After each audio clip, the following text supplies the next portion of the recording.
আসসালামু আলাইকুম আমার ভাই ও বোনেরা, কেমন আছেন আপনারা? আমি আলহামদুলিল্লাহ আপনাদের দোয়ায় ভালো আছি। আজকে আবার নতুন একটি ব্লগ নিয়ে আপনাদের সামনে হাজির হলাম। যদি কোনো ভুল ত্রুটি হয় আমাকে কমেন্ট করে জানাবেন।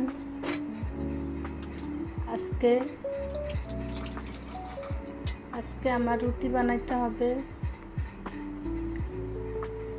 তার জন্য আমি আটা সিদ্ধ করতেছি।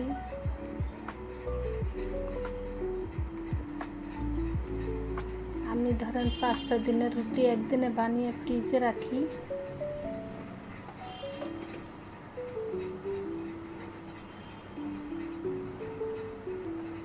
এখানে এইভাবে দেখা গেছে যে গরম পানির সাথে একটু তেল দিলে আটাটা ছানতে ভালো হয়। আর আটাটা একটু ভালো করে ছানলে মতলে দেখা যায় যে রুটিটা সফট হয় এবং কি রুটিটা ভাজলে তুলতুলে নরম হয় এবং কি ফুলে।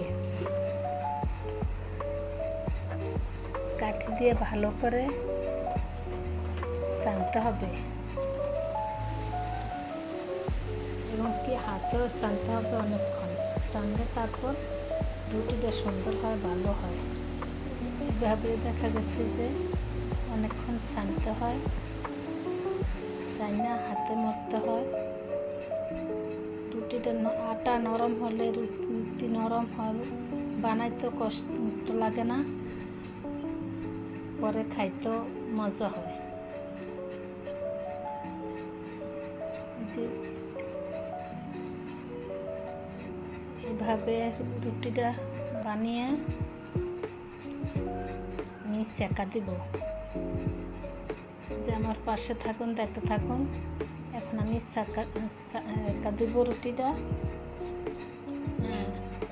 এভাবে সেকা দিয়ে দেখা গেছে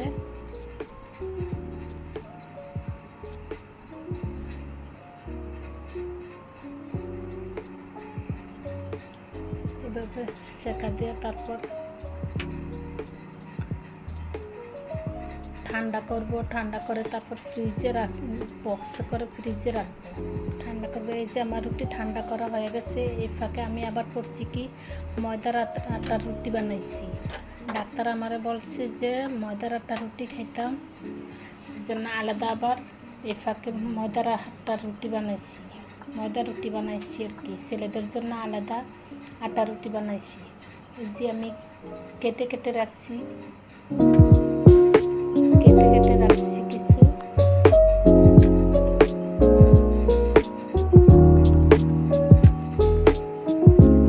ফ্রিজে রাখা হবে।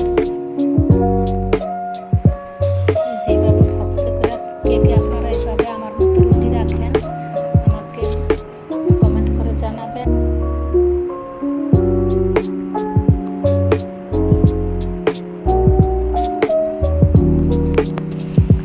আর আপনারা আমার জন্য দোয়া করবেন। আপনারা এভাবে রুটি রাখেন আমাকে জানাবেন। রাখলে ভালো থাকে কিনা, কেমন হয় আমাকে জানাবেন। আর আমার চ্যানেলটি লাইক, কমেন্ট, সাবস্ক্রাইব করে দিবেন। আপনারা পাশে থাকবেন, ভালো থাকবেন।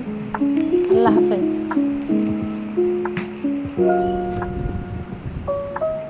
আসসালামু আলাইকুম।